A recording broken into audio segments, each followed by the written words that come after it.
இதுதான் உங்களுக்கு வந்து காலச்சக்கரத்தோட இது அமைப்பு. இது பார்த்தீங்கன்னா 12 வீடு இருக்கு. இதுல வந்து நம்ம 9 நவகிரகத்துல ஒவ்வொரு நவகிரகத்துக்கு என்னங்கிறத பார்த்துருவோம்.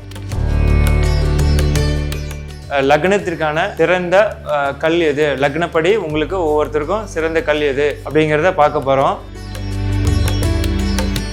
திரிகோணம் அப்படின்னு சொல்லுவோம். 1, 5, 9 அப்படிங்கிறப்ப அந்த திரிகோண அதிபதிகளோட கற்களை அணிஞ்சாதான் நம்மளுக்கு வந்து எப்பவுமே சிறப்பான ஒரு முன்னேற்றமும் ஒரு நல்ல நிலைமையும் நம்மளுக்கு வாழ்க்கையில அமையும். அப்படிங்கிறதுனாலதான் மாணிக்கம் இங்க பாத்தீங்கன்னா மாணிக்கன்னு கொடுத்துருக்கு சூரியன், மாணிக்க கல். அடுத்தது 3வது ஆஸ்பனா லக்னாதிபதி செவ்வாய், செவ்வாய்க்கு பவளம்.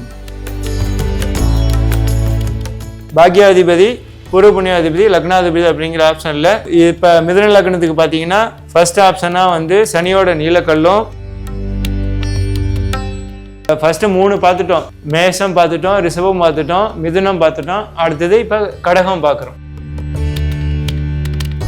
இதுதான் வந்து சிம்ம ராசிக்கான முதல் தரமான கல் செவ்வாயோட பவளம், 2ஆம் தரமான குருவோட புஷ்பரகம், அடுத்தது லக்னாதிபதி சூரியனோட மாணிக்கம். வணக்கம் எப்டி லைஃப் ஸ்டைல் நேர்களே, ஜோதிடர் தமிழரசன் பெரியசாமி பேசுகிறேன். இப்போ இன்றைக்கி நம்ம என்ன பார்க்க போகிறோன்னா, இது வரைக்கும் எப்போவுமே ராசிக்கான கல் மோதிரக்கல் பற்றி தான் நம்ம பார்த்துருப்போம். அப்படி இல்லாமல் இன்றைக்கி நம்ம வந்து லக்னத்திற்கான சிறந்த கல் எது, லக்னப்படி உங்களுக்கு ஒவ்வொருத்தருக்கும் சிறந்த கல் எது அப்படிங்கிறத பார்க்க போகிறோம்.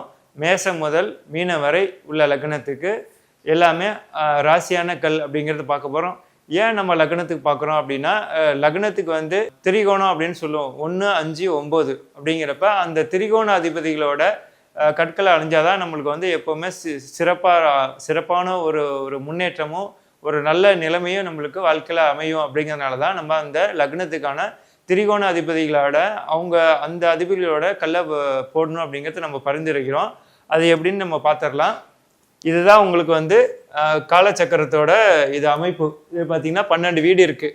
இதில் வந்து நம்ம 9 நவகிரகத்தில் ஒவ்வொரு நவகிரகத்துக்கு என்னங்கிறத பார்த்துருவோம். இப்போ காலச்சக்கரத்தில் வந்து ஃபர்ஸ்ட் வீடு சூரியன், சூரியனுக்கு பார்த்தீங்கன்னா சிம்மங்கிற ஒரு வீடு.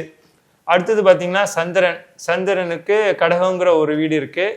அடுத்தது செவ்வாய்க்கு பார்த்தீங்கன்னா மேஷம் முதல் வீடு. அப்புறம் காலச்சக்கரத்தில் 8ஆம் வீடான விருச்சகம், இது செவ்வாய்க்கு 2 வீடு. அடுத்தது பார்த்தீங்கன்னா புதனுக்கு 3, 6 அப்படிங்கிற 2 வீடு. 3ஆம் வீடு பார்த்தீங்கன்னா மிதுனம், 6ஆம் வீடு பார்த்தீங்கன்னா கன்னி, இது வந்து புதனுக்கு. அடுத்தது பார்த்தீங்கன்னா குருவுக்கு பார்த்தீங்கன்னா 9ஆம் வீடுங்கிறனால காலச்சக்கரம் அப்படி 9ஆம் வீடுங்கிறான தனுசு. அப்புறம் 12ஆம் வீடான மீனம், இது வந்து குருவோடது. அடுத்தது சுக்கிரன் பார்த்தீங்கன்னா 2ஆம் வீடு, 7ஆம் வீடு. ரிஷபம் மற்றும் துலாம், இது வந்து சுக்கிரனுக்கான வீடு. அடுத்தது பார்த்தீங்கன்னா சனீஸ்வரனுக்கு காலம் சக்கரமான 10ஆம் வீடும் 11ஆம் வீடும். 10ஆம் வீடு பார்த்தீங்கன்னா மகரம், 11ஆம் வீடு கும்பம். அடுத்தது ராகு கேது, இவங்க 2 பேர்த்துக்கு சொந்தமாக வீடு இல்லை, இருந்தாலும் இருக்கிற வீட்டில இருந்து அவங்களோட திசை நடத்துவாங்க அவங்க திசை காலம் வர்றப்ப. இப்போ நம்ம வந்து இது வந்து மேசம்,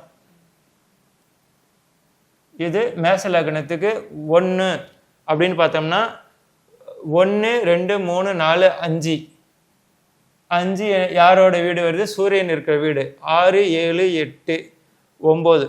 அடுத்தது குருவோட வீடு வருது. 1, 5, 9 இதுதான் மேச லக்னத்துக்கு, அதாவது செவ்வாய் வீடும் சூரியன் வீடும் குரு வீடும் வருது. இதில் இது பார்த்தீங்கன்னா நம்ம ரிவர்ஸில் எடுத்துருக்குவோம். ஏன் சார் 1, 5, 9ன்னு சொன்னீங்க, இப்போ ரிவர்ஸில் எடுக்கிறீங்களா? ஃபர்ஸ்ட் ஆப்ஷன் வந்து நம்ம அந்த கல் அழியிறதுல இது பாக்யாதிபதி 9 அப்படிங்கிறது, 5ங்கிறது பூர்வ புண்ணியாதிபதி, 1ங்கிறது லக்னாதிபதி. இப்போ நம்ம ரிவர்ஸில் எடுத்துக்கோம். ஃபர்ஸ்ட் ஆப்ஷனாக நம்ம மோதிரம் போடுறது வந்து அந்த கல் அணியிறது பார்த்தீங்கன்னா பாக்யாதிபதியான குருவோட இது எடுத்துக்குவோம் மேச லக்னத்துக்கு. ஃபர்ஸ்ட் ஆப்ஷன் பார்த்தீங்கன்னா 1. மொதல் ஆப்ஷன் வந்து குருவோட 9ஆம் அதிபதியோட பாக்கியாதிபதியோட எடுத்துக்கணும். குருவோட அந்த கல் எடுத்துக்கணும். குருவோட கல் என்ன இங்க நம்ம கொடுத்துருக்கோம், புஷ்பரகம் அந்த கல்லு. அடுத்தது 2வது ஆப்ஷனா 5 யாரு மேஷ லக்னத்துக்கு சூரியன். அப்ப சூரியன் என்ன வரும், மாணிக்கம். இங்க பாத்தீங்கன்னா மாணிக்கன்னு கொடுத்துருக்கு சூரியன், மாணிக்க கல். அடுத்தது 3வது ஆஸ்பனா லக்னாதிபதி செவ்வாய். செவ்வாய்க்கு பவளம். இதை மேஷ லக்னத்துக்கு நம்ம ஃபஸ்ட்டு எடுத்துக்கிறோம். இதை கால்குலேட் பண்ணிக்கிறோம். 1, 5, 9. அதில் பாக்கியஸ்தானங்கிறது தான் நம்மளுக்கு ரொம்ப சிறந்தது. அப்படிங்கிறனால இங்கே மேஷத்துக்கு பாக்கியாதிபதி குருவோட புஷ்பரகம் கல் ஃபர்ஸ்ட் ஆப்ஷனும், ரெண்டாவது வந்து பூர்வ புண்ணியாதிபதியான சூரியனோட மாணிக்க கல் ரெண்டாவது ஆப்ஷனும், அடுத்து லக்னாதிபதியான செவ்வாழ பவளம் மூணாவது ஆப்ஷனாக எடுத்துக்கிறோம். இந்த மேஷ லக்னத்துக்கு இந்த 3 கல்லும் அணிஞ்சிங்கன்னா உங்களுக்கு வாழ்க்கையில் வெற்றி கிடைக்கும். நல்ல வந்து மென்மேலும் வளர்கிறதுக்கான முன்னேற்ற பாதைக்கான ஒரு வழிவகை கிடைக்கும். எப்போ வந்து இது வந்து ராசியான கல் அப்படிங்கிறது தான் நீங்கள் மைண்டில் வச்சுக்கணுமே தவிர இது ராசிக்கான கல் இல்லை அப்படிங்கிறது மைண்டில் வச்சுக்கிட்டு இந்த மாதிரி லக்னத்துக்கு தான் நம்ம பார்க்கணும். இந்த 3 அதிபதிகளோட தசை நடக்கிறப்பையும் இந்த மேஷ லக்னத்துக்கும் சுபர் கிரகங்கள் தசை நடத்துகிறப்பையும் நீங்கள் இந்த கல் போடணும். எப்போ போடக்கூடாதுன்னா 6, 8, 12 6, 8, 12 ஜாதகத்தில் வந்து நெகட்டிவான இதுன்னு சொல்லுவோம். 6, 8, 12 அதிபதி தசை நடத்துகிறப்ப இந்த கல் போடக்கூடாது. இது வந்து 6, 8, 12 எல்லா லக்னத்துக்கும் இது பொதுவானது தான். வந்து ஒவ்வொரு லக்னத்துக்கும் நம்ம வந்து தனித்தனியாக சொல்லணும். 6, 8, 12 அதையும் நான் உங்களுக்கு மென்ஷன் பண்ணிடுறேன். இங்கே பார்த்தீங்கன்னா 1, 5, 9 இந்த லக்னம் திரிகோணம் அப்படின்னாவே 1, 5, 9 முதல் தரமான யோகம் பலன் தரக்கூடியது தான் 1, 5, 9. அதே மாதிரி 6, 8, 12 நான் இங்கே உங்களுக்கு சொல்லிடுறேன். 6, 8, 12 அப்படிங்கிறது இது வந்து மறைவு ஸ்தானம், நெகட்டிவ் ஸ்தானம் அப்படின்னு சொல்லுவாங்க. இது எப்படி சொல்லலாம்? மறைவு ஸ்தானம் அல்லது நெகட்டிவ் அப்படின்னா இந்த 6, 8, 12ங்கிறது இந்த 12 லக்னத்துக்குமே பொருந்தும். இந்த 6, 8, 12 அதிபதி தசை நடத்துகிறப்ப இந்த லக்னத்துக்கு ராசியான கல் நம்ம அணியணும்னாலும் 6, 8, 12 அதிபதிகள் தசை நடத்துகிறப்ப இந்த கல்லை நம்ம அணியக்கூடாது. அதையும் நீங்கள் ஞாபகம் வச்சுக்கணும். இப்போ சார் நீங்கள் சொல்லிட்டீங்க சார் எனக்கு குருவோட புஷ்பரகம் பண்ணுறேன் கல் நான் வாங்கிட்டேன், ஆனால் 6, 8, 12 அதிபதி தசை நடத்துகிறப்ப நான் போட்டேன் அப்படிலாம் சொல்லக்கூடாது. அது வந்து பாதிப்பை ஏற்படுத்தும். எப்பவுமே ஞாபகம் வச்சுக்கிங்க 6, 8, 12 இந்த அதிபதியோட தசை நடத்துகிறப்ப இந்த கல்லை நம்ம அணியக்கூடாது. இந்த அதிபதி தசை நடத்துகிறப்ப இந்த கல்லை அணியலாம். இது வந்து எல்லா லக்னத்துக்கும் பொது. இது எப்படி வந்து 1, 5, 9 பொதுவோ அதே மாதிரி 6, 8, 12ங்கிறது பொது. இப்போ மேஷ லக்னத்துக்கு பார்த்துட்டோம். அடுத்தது நம்ம ரிஷப லக்னத்துக்கு பார்க்க போகிறோம். அடுத்தது ரிஷப லக்னம். இதுக்கு வந்து இது 1, 2, 3, 4, 5. 1ங்கிறது ரிஷபம், சுக்கிரனோட வீடு. அடுத்தது 5ங்கிறது புதனோட கன்னி வீடு. 6, 7, 8, 9. 9ங்கிறது சனி வீடான மகரம். இப்போ நம்ம எப்போவுமே என்ன சொல்லியிருக்கோம் பார்த்தீங்கன்னா பாக்கியாதிபதி 9ஆம் அதிபதியோட கல்லை வந்து ஃபர்ஸ்ட் ஆப்ஷன் நம்ம எடுத்துக்கிறோம். அப்போ 9ஆம் பாக்கியாதிபதி ரிஷப லக்னத்துக்கு சனீஸ்வரனே வர்றதுனால சனி கிரகத்துக்கான கல்லுன்னா நம்ம இங்கே போட்டிருக்கோம் நீலம். இது நீலம். ரெண்டாவது ஆப்ஷன் இது பூர்வ புண்ணியாதிபதி. ஃபர்ஸ்ட்டு பாக்கியாதிபதி 9, ரெண்டாவது பூர்வ புண்ணியாதிபதி அது பார்த்தீங்கன்னா கன்னியோட புதன் அப்படின்னா புதனுக்கு மரகதம். அடுத்து லக்னாதிபதி சுக்கிரனுக்கு பார்த்தீங்கன்னா வைரம். இது வந்து ரிஷப லக்னத்துக்கு 1, 5, 9. இந்த 9ஆம் பாக்கியாதிபதி சனியோட நீலக்கல்லும் 5ஆம் அதிபதி புதனோட மரகத கல்லும் சுக்கிரனோட வைரக்கல்லும் நீங்கள் அணிஞ்சிங்கன்னா இதே மாதிரி தான் ஒவ்வொரு லக்னத்துக்கும் நம்ம பார்த்துக்கிட்டு இருக்கோம். ஃபர்ஸ்ட்டு மேஷம் பார்த்துட்டு அடுத்து ரிஷபம் பார்க்குறோம். இது ரிஷபத்துக்கான 3 கல்லும். அடுத்தது இப்போ நம்ம மிதுனத்துக்கு பார்க்கலாம். இப்போ அடுத்து நம்ம மிதுன லக்னத்துக்கு பார்க்குறோம்.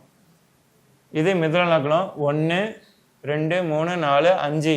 5ஆம் வீடு பார்த்தீங்கன்னா துலாம் வருது. 6, 7, 8. 9ஆம் வீடு பார்த்தீங்கன்னா கும்பம் வருது.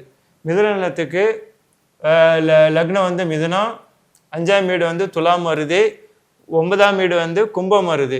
இப்போ நம்ம எப்போவுமே என்ன சொல்லியிருக்கோம், உங்களுக்கு ரிவர்ஸில் எடுக்க சொல்லியிருக்கேன். ஃபர்ஸ்ட் ஆப்ஷனாக வந்து சனியோட 9ஆம் பாவம். சனி அப்படின்னாவே நீலக்கற்கள், நீலம். அடுத்தது பார்த்தீங்கன்னா 5 சுக்கிரனோடது. சுக்கிரன்னா வைரம். அடுத்து லக்னாதிபதி புதனுக்கு வந்து மரகதம். இது பார்த்தீங்கன்னா மிதுன லக்னத்துக்கு 1, 5, 9. இப்போ நம்ம எப்போவுமே வந்து பாக்கியாதிபதி பூர்வ புண்ணியாதிபதி லக்னாதிபதி அப்படிங்கிற ஆப்ஷனில் இப்போ மிதுன லக்னத்துக்கு பார்த்தீங்கன்னா ஃபர்ஸ்ட் ஆப்ஷனாக வந்து சனியோட நீலக்கல்லும் சுக்கிரனோட வைரமும் ரெண்டாவது ஆப்ஷனாக எடுத்துக்கலாம். 3 பார்த்தீங்கன்னா புதனோட மரகதம் எடுத்துக்கலாம். இது வந்து மிதுன லக்னக்காரங்க அணிய வேண்டிய ராசியான கல். ஃபர்ஸ்ட் 3 பார்த்துட்டோம். மேஷம் பார்த்துட்டோம், ரிஷபம் பார்த்துட்டோம், மிதுனம் பார்த்துட்டோம். அடுத்தது இப்போ கடகம் பார்க்குறோம். கடகம் வந்து 1 2 3 4 5. செவ்வாயோட விருச்சிகம் 5ஆம் வீடு, 6 7 8 குருவோட மீனம் 9ஆம் வீடு. இது பார்த்தீங்கன்னா கடக லக்னத்துக்கு. இப்போ நம்ம அதே மாதிரி மொதல் ஆப்ஷன் இப்போ பாக்கியாதிபதி 9ஓட ஃபர்ஸ்ட் ஆப்ஷனை நம்ம எடுத்துக்கிறோம். இப்போ குரு பாக்கியாதிபதி கடகராசிக்கு வந்து குருவுக்கு பார்த்தீங்கன்னா புஷ்பரகம் வருது. புஷ்பரகம். அடுத்தது 5 விருச்சகம் செவ்வாய் வருது. செவ்வாய்க்கு வந்து பவளம். அடுத்தது லக்னாதிபதி சந்திரனுக்கு முத்து. இது பார்த்தீங்கன்னா கடக லக்னத்துக்கு முதல் தரமான கல் வந்து பார்த்தீங்கன்னா குருவோட புஷ்பரோகம், 2ஆம் தரம் வந்து செவ்வாயோட பவளம், 3ஆவதாக வந்து லக்னாதிபதியோட முத்து. இது வந்து கடக லக்னத்துக்கு.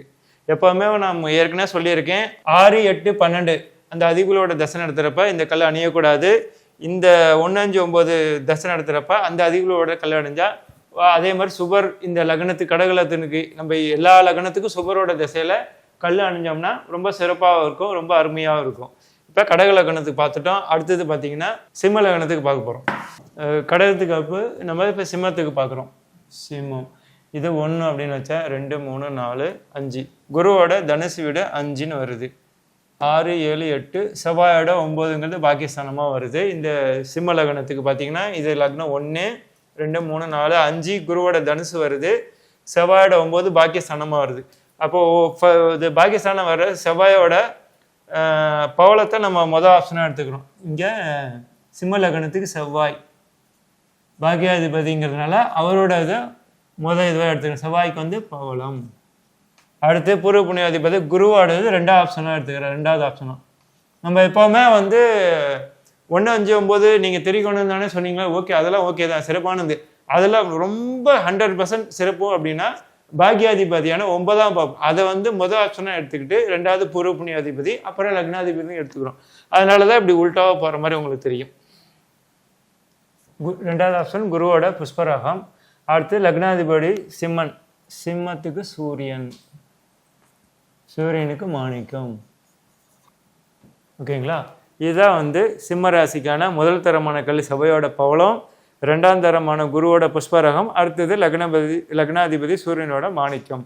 இது வந்து சிம்ம லக்னம். இப்போ இது வரைக்கும் நம்ம பார்த்தீங்கன்னா காலசக்கரப்படி 5 லக்னம் பார்த்துறோம். அடுத்தது 6ஆவது லக்னமாக கன்னி பார்க்க போகிறோம். அடுத்தது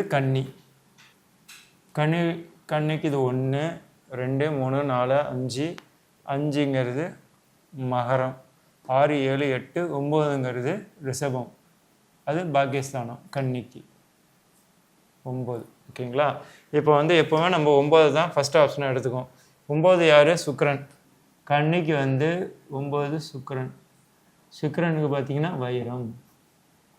இங்கே சுக்கிரனுக்கு வைரம் போட்டிருக்கேன். இதுக்கு தான் இந்த 9 நவகரத்துக்கு நான் போட்டதை இங்கே எழுதுகிறப்ப கரெக்டானு நீங்கள் பார்த்துக்கலாம்.